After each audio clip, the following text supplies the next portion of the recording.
So the problem is that you have as a property investor or as a landlord is that HMRC can take a chunk of your assets when you pass on. And your intention is, of course, to pass on your assets that you've worked very hard for. But HMRC are waiting in the wings to take it all away from you.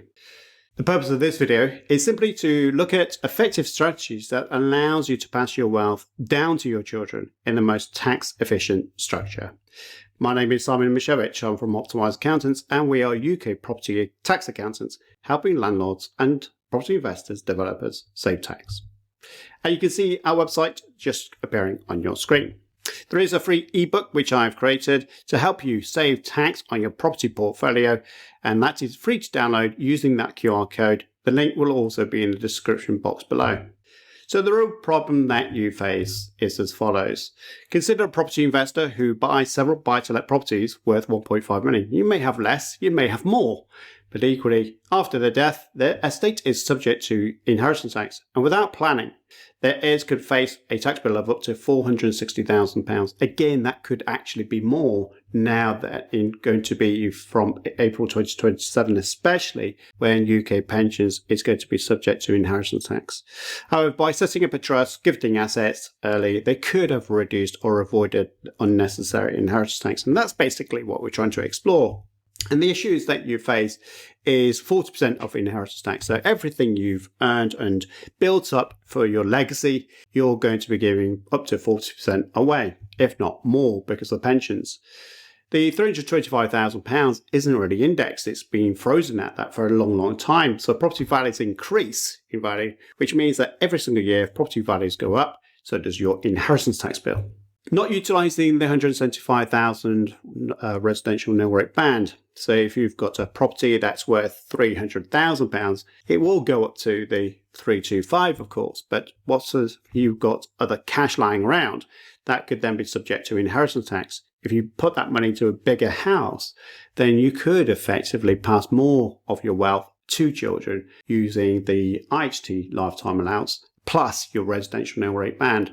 That's £500,000 per person, $1 million for a couple. You do need to live for 7 years, and then one of the things that you see lots of people doing is doing gifts later on in their life. But unfortunately, that does mean that some of those gifts could be pulled back into their estate. No actionable plan. And what I mean by that is that they are clearly thinking, I've got to do something about it. They may put a plan together, even using experts like myself or solicitors, and they don't act upon it. So sometimes it's being left a bit too late. So these are all the issues that I commonly find in my discussions with people like yourself. Some things that you can do with our help, of course, you can try and do it yourself, but I always think that that can be more costly if you get it wrong. Gift a home, you do need to worry about gift with reservation.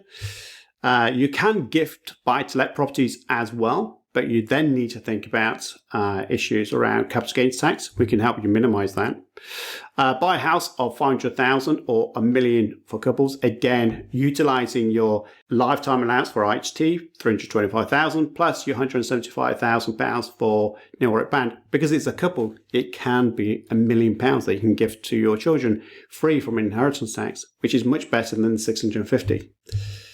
Debts on loans and buy-to-lets. One of the things that I talk to people about, I don't always think that debts is the best thing, but you can raise debt. So for every £100,000 that you raise in debt and you spend, let's be fair, you've earned it. So if you spend that 100,000, you could actually save £40,000 worth of inheritance tax. So is it worth it? Yeah, I think it is sometimes. One of the things you can do to protect your assets, especially if your children are married, son, daughter, and they are in a relationship that you don't always approve of, or you're not sure about that other person, then you can safeguard those assets that you give to them through a trust. And finally, you can use insurance products. So even if you don't want to do any of these tax plans and you just simply want to have the inheritance tax bill paid, then you can go into an insurance product. I can't advise you on that. That is something that you will need to speak to a financial advisor on. So Hopefully that's been helpful. My name is Simon Mishevich from Optimized Accountants. There is our website. And I do believe that if you have got pensions, it is worth you looking at this new video talking about 87% tax on UK pensions. So feel free to go check that out as soon as you can.